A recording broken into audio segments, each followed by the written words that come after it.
Well, I feel like saying good morning, but I know it's afternoon, but, you know, I got to sleep at 4 this morning Eastern time. So I'd like to say good afternoon and to tell you that I'm really very happy to be here. I guess I never thought that I would see in this incarnation a conference where people, psychologists and social workers, could be getting CEUs and being certified for working with spiritually transformative experiences. So Elaine, where are you? Oh, so we really want to thank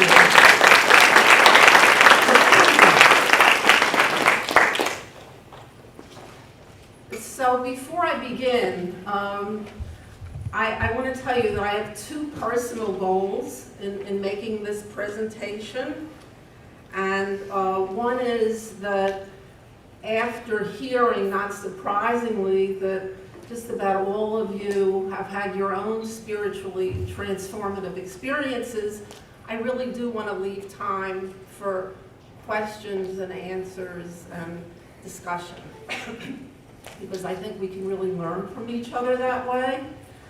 And the other thing I want to say is, given that we have these time constraints, because I'm so jet lagged, I want to stay focused. So I'm going to be glancing at my notes. And I apologize for that. I know it's not the best thing, but it's the only way I think that we can move along and I won't get sidetracked. So that's a little of my disclaimer. So why did I fly from the East Coast to come to this conference? And I think, you know, my story probably isn't all that different from people here.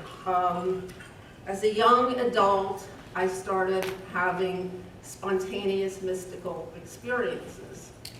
And like David, they were very shocking to me. I was from a secular Jewish family, and I was a newly minted psychologist, and there was certainly nothing in my training or in my background that prepared me for what was happening. And at the time, as it turned out, I was working at an agency with serious mentally ill individuals with, you know, labels of schizophrenics and psychosis and all that. And it was quite startling for me to realize that what was referred to as religious ideation in terms of what they were talking about was very similar to what I was experiencing. So I was in a bit of a dilemma. I couldn't really go to my supervisors and tell them that. I knew so, but it was disconcerting, to say the least. So I think that my spiritual path was really supported and guided by spirit, as I think everyone else's is too, even if you don't realize it at the time. And synchronistically, just when I was feeling as unsettled as I could be, I got this brochure in the mail from the International Association of Near-Death Studies, IANS. And reading the brochure, and then doing a little research, I found out that apparently people who had near-death experiences were in fact reporting similar experiences to what I was going through.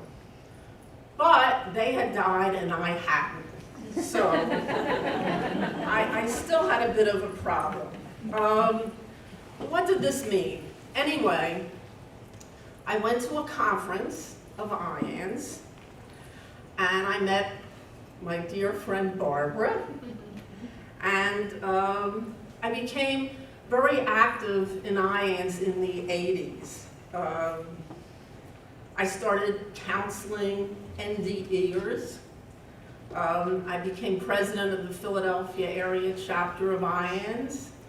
I sat on their board of directors, but the highlight of the whole thing was at Barbara's house in Florida. And a group of us got together on a wild weekend to set up clinical guidelines for people who were having these spiritual, mystical experiences. And of course, I hadn't died, but I was there and joining in. And it was amazing. Because, I don't know, Barbara, how many people were there? We wound up having 32. We were supposed to have 54, but we couldn't get funding, so 32 You remember it down to that? They came on their own pocket. Okay, so there we were, and we were finding out our secret fear that we were all crazy. Here was a whole household of us, and it was like a spiritual homecoming. You know, it was really quite wonderful. Now, my work over the years, where has it gone? I would say, to sum it up, that I have been trying to bridge psychology and spirituality for 20-some years. And I've done it in various ways. I've been in academia, because I guess I've always felt that, you know, granted, our generation of psychotherapists is pretty bad, but maybe there's a chance in the next generation. So I've been doing that. I've also had my own clinical practice over the years, trying to support and facilitate people on their own spiritual path. I've utilized holotropic breath work as a tool in this process. I've worked closely, therefore, with spiritual seekers, really not only from this country, but from Europe. And I've discovered various things. I've learned and I've discovered many things. But what I want to talk today about is what it means, I believe, to really be spiritual. And I think, you know, in the 20-some years since I've been involved in all this, being spiritual or spirituality has really become a kind of hot topic, you know? And we can even read on the dating sites, you know, I'm looking for someone that's spiritual, not religious, or, you know, and we know what's going on in the publishing business, and everybody's spiritual. Not to be negative, because it's better than it was 20 years ago, but I do believe seriously that a lot of what is being termed spiritual is a very superficial description of it. And I'm at Columbia, where I've been teaching for 13 years. I'm not in the clinical psychology department. I'm in the human development department, which in a way, even though my training was in clinical psych, human development has really become my academic home, because I feel the very topic of human development suggests that there is no glass ceiling. And while I have to admit the developmental psych texts include cognitive development, social development, biological development, emotional development a little, they don't have spiritual development, but that's where I come in. And I'm able to say this is also a part of being human.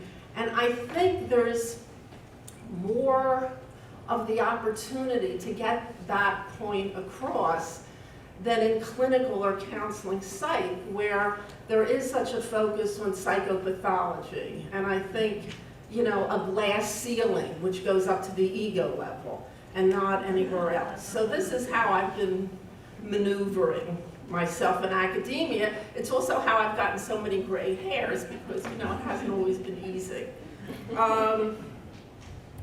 So what does being spiritual really mean from my perspective? Okay, so there's 3 things that I want to address. And each of these 3 themes, I think, are potential traps where people who feel they're spiritual, who say they're on a spiritual path, can get stuck. And so I want to, so the 3 are, and then I'll go into them. The first one is, first you need to be clear on what worldview you hold. Second, you have to be committed to traveling a challenging path of inner development, which is an ongoing, long-term, maybe lifelong path. It's not just an STE or an NDE or an experience of enlightenment in a workshop. Third, you have to realize that you are engaging in something that is not to be taken casually. And I'm going to go back to that, but I think that is very, very important. So let's start and examine these aspects. First, what do I mean by a worldview? So what is a worldview? Every culture throughout time has had a particular belief structure or worldview that has prevailed. A worldview helps us understand ourselves, make choices, gives us values to hold on to, has to do with the level of faith that we hold, and also the way we live in the world. A worldview helps us deal with pain and suffering, and it also provides answers about the meaning and purpose of our existence. So if we look at worldviews in Western civilization throughout time, they can be traced historically through the pre-modern worldview, the modern worldview, and the postmodern worldview. And each of these has served as a super theory or a paradigm for interpreting human experience. Now, the pre-modern view defines what God is and what it's not, says that only institutionalized religion knows the ultimate truth, and only the leaders of the institutional religion have the answers. And clearly, this was very big in medieval times, and as we know, it even exists today in certain parts of the world. The modern view, which was prevalent through much of the 20th century and also exists today, holds that nothing is true unless it can be verified by the scientific method. And David showed us this morning on the slides, we saw Albert Ellis, and we saw Freud, and we saw their interpretations, certainly medicine and all that. So the postmodern view holds that there is no ultimate truth because everything is relative and determined by individual perceptions. And again, this has been prevailing through the late 20th into the 21st century now. This is the paradigm for now. And so, even though the pre-modern, modern, and postmodern worldviews arose during different historical time periods, the Western world today remains deeply divided. And I'd like to just add that I think many, many of us in the transpersonal field, in the spirituality arena, we also have conflicts about aspects of the postmodern worldview. And I think when one is on a spiritual path, whatever little conflicts are there are seeds in us where we can get stuck, and that can halt our progress. We talk about worldviews in general. Most people feel safe and secure when their worldview is similar to those around them, at least the people that they identify with. Their community, their professional discipline, their friends, their relatives. If, however, somebody has an NDE or an STE, and consequently their worldview begins to change, it can feel very threatening, as you know, and even personally dangerous. So, you know what it's like if somebody has an experience of God and, you know, has this total feeling of awe and being overwhelmed, and at the same time his or her culture is saying that she's crazy and needs medication. So the prevailing worldview in much of Western culture is postmodernism. It's especially prevalent in medicine, psychology, almost all of academia, and really among most of our liberal and progressive friends. So I'll repeat again what the postmodern view is. It holds that there is no ultimate truth because everything is relative and determined by individual perceptions. And if there is no ultimate truth, then there are no absolutes. And if there are no absolutes, then there is no higher power, no soul, no light or darkness, no good or evil, no God.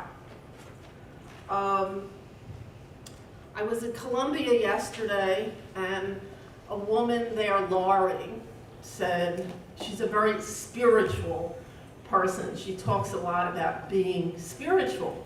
And one of the discussions we were having yesterday was the latest trauma in New York City, where some guy raped and killed a little girl, and you know, I don't have to go into all the gory details, but so this was making the news, and I think I made a comment. It's just shocking that such evil can exist in this world. And she looked at me and she said, well, you can't really say that, Judith. And I said, why not? And she said, well, you don't know what this person went through with his own abuse in the past. And I said, I don't care. When he tortured and raped and killed that little girl, that was evil. And then, of course, this created a whole dialogue with the people in the class. You can't deterministic, you can, you don't know the abuse, and all that. This is what I'm referring to, that there is a split in people's consciousness and awareness, I think, at this time. Even people that say they're very open, very progressive, very spiritual. And I think this split can keep people stuck in their process, on their path. Because if there is no ultimate truth, there are no absolutes. And that's something we have to keep in mind. So therefore, the first thing that I'm suggesting when it comes to spiritual development is people who desire to be spiritual need to re-examine their relationship to 21st century postmodern thought. Because you can't be really spiritual if you accept postmodern thought, because it rejects all absolutes and says everything is relative. And there is no truth but an individual's perception. And again, therefore there can be no soul, no good or evil, no truth, no God. So if you want to be spiritual, really be spiritual, you need a new worldview. And so instead of postmodernism, I've come up with a new one. And I'm calling it a psycho-spiritual worldview, okay? And here's what a psycho-spiritual worldview recognizes. It recognizes that all things, including us, are sacred. We are infused with spirit, or at least part of us is infused with spirit. It recognizes that we all have an extreme point, a deep center at the core of our being, where our personality and human nature touches the absolute. And at this place, where one's true being is penetrated by what in the West we call God, or the God force. This is our soul. And God is the internal source from which the soul draws its energy and power. When we feel cut off from God, the soul withers. When we reconnect with it, the soul comes alive and we grow spiritually. Another aspect of the psycho-spiritual worldview is to recognize that as imperfect human beings, we live in a world of dualities. And we are dual. We have dualisms. So that means we have, as Jung said, shadow. We have our soul, which is light. And where all spiritual traditions aim for the same thing, which is to reach that place of oneness, where distinctions disappear and we become one with the higher power, with God, with each other, with nature, with everything. To get to that place, which in the East is called enlightenment, we here in the West in particular have to work with these dualities. We have to work with them to get to this place of oneness. Because if we don't work with them, then it's superficial at best and it's not the truth. And then all of the world's sacred traditions tell us that the process ultimately unfolds in the direction of love and wisdom. And in the West, we can call that Christ consciousness. And that's one of the reasons I use the psycho-spiritual worldview. Because how are you going to work with these dualities unless you incorporate our own psychological, emotional, personal wounds? That's what this means. You know, the mystics used the term purification when they talked about their lifelong process of working through to union. Purification means to work with this inner shadow, to work with the darkness. Saint Teresa was fighting the devil, and the priest was throwing holy water on her. And this was an acknowledgement of what our task as human beings is. So, okay, I've just spoken, and sure, this is very abbreviated, but we've talked about some important themes of holding a psycho-spiritual worldview. And I think just to put this aside and go on to the second, the thing that we're left with is to understand that our lives and our processes are a sacred reality. And this sacred reality is the umbrella over which everything else is underneath. Okay. Now, the second aspect I wanted to talk about of being spiritual. So it really is to recognize and to acknowledge that you're traveling a path of inner development. It is referred to by the mystics as a path because it's an ongoing growth process. And it's about finding out more about who we really are and our true identity. Now, psychologists and sociologists, there's a lot of work that's being done on identity formation, and some of the great psychological theorists like Erik Erikson, for example, said that identity is the important focus over the lifespan.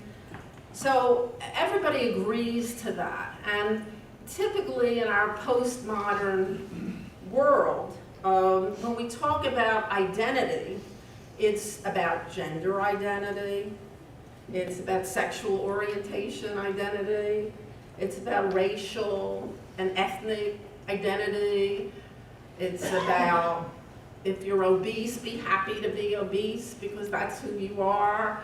And I mean, this is, and everybody agrees to that. We've got to totally take in and become comfortable and accept who we are, whatever that is.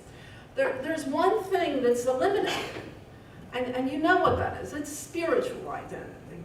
And in terms of the Judeo-Christian tradition, we're talking about our mystical roots. We're talking about the fact that if we take it to a mystical level, there really is no separation between Judaism and Christianity. I mean, Jesus was Jewish, for goodness sake. So everything that comes after, it's so much a product of ego and power and